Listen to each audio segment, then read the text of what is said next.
Pads ഇങ്ങനെ colour code ചെയ്ത് വെച്ചൊക്കെ നമ്മുടെ യൂസേജ് കൺവീനിയൻസിന് ബ്ലൂ ഹെവി ഫ്ലോ, ഇത് മീഡിയം ഫ്ലോ, ഇത് നോർമൽ ഫ്ലോ. ഈ സാനിറ്ററി നാപ്കിന്റെ പാക്കേജിങ് എനിക്ക് ഏറ്റവും ഇഷ്ടമായി എന്താണെന്ന് വെച്ചാൽ നമുക്ക് ഇങ്ങനെ ഒരു സിപ്പർ പോലെ ഇങ്ങനെ തുറക്കാം. അത് ഇങ്ങനെ യൂസ് കഴിയുമ്പോൾ ഇങ്ങനെ ഒന്ന് ക്ലിപ്പ് ചെയ്ത് വെച്ചാൽ മതി. ഇത് വളരെ കൺവീനിയന്റ് ആണ്. ബാക്കിയുള്ള പാഡ്സ് ഒക്കെ അപ്പോൾ പ്രൊട്ടക്റ്റഡ് ആയിട്ട് ഇരുന്നോളൂ. പ്രസ് ചെയ്ത് നോക്കുമ്പോൾ മനസ്സിലാവും. ഇതിൽ അത്യാവശ്യം നന്നായി ട്രാൻസ്ഫർ ചെയ്യുന്നുണ്ട്.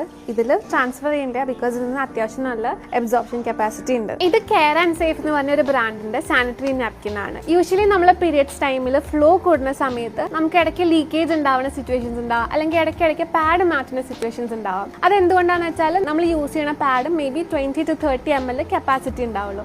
പക്ഷേ കെയർ ആൻഡ് സേഫിന്റെ പാഡിൽ നമുക്ക് അപ് ടു 250 ml വരെയാണ് അവർക്ക് ഹോൾഡ് ചെയ്യണ കപ്പാസിറ്റി ഉള്ളത്. അതുകൊണ്ട് തന്നെ മേ ബി 12 hours കഴിഞ്ഞിട്ടൊക്കെ മാറ്റിയാലും മതി. അലോവേര കൂളിംഗ് എഫക്ട് അടക്കം 10-in-1 ടെക്നോളജി ഇതിൽ ഇൻക്ലൂഡ് ആണ്. നമ്മൾ നാച്ചുറലായിട്ട് മണ്ണിനോട് ലയിച്ച് വരുന്ന ഒരു പ്രോഡക്റ്റ് ആണ്. ഈ മെറ്റീരിയൽ ഫുള്ളി കോട്ടൺ ആണ്. നോ പ്ലാസ്റ്റിക്കിന്റെ അംശം പോലും ഇതിലില്ല. ഇതിൽ 9 layers ഓഫ് പ്രൊട്ടക്ഷൻ ആണ് ഈ സാനിറ്ററി നാപ്കിനുള്ളത്. കൂടാതെ ഇത് 100% ബ്രീതബിൾ കോട്ടണും കൊണ്ടാണ് ഉണ്ടാക്കിയേക്കുന്നത്. അതിന്റെ ഗുണം എന്താണെന്ന് വെച്ചാൽ നമുക്ക് അലർജി, റാഷസ് ഇതൊക്കെ ഉണ്ടാവാൻ വളരെ ചാൻസ് കുറവാണ്.